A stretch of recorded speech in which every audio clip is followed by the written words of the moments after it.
Sina pead pulistama kuskil. Ei. Jah. Me arutlesime Tatjana ja Helenaga sellest ja siis Helena ütles, et võta midagi sükest, mida sa varem pole teinud, midagi täiesti uut. Ja siis sealt kuidagi hakkasid tekkima sükksed asjad, et harf, kannel, siis tuli Uuna korda. Ja siis Tatjana arvas, et võiks proovida heliobjektidega midagi. Ja siis ma läksin lihtsalt koos oma isaga kuuri alla otsima tema kõlisevaid tööriistu. Ja siis me leidsime saekettad ja siis sealt see kuidagi hakkas minema.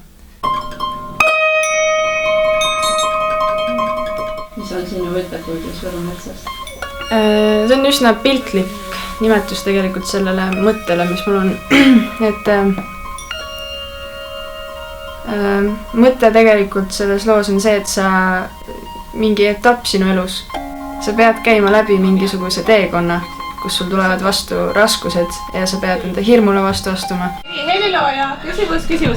Kas see Doxiv Nordica on ka Fortissimus või on Fortissimus ainult need... Ei, Doxiv on Pianissimo pigem. No nii, selleks võiks seda ära märkida. Milles sa võtad oma inspiratsiooni?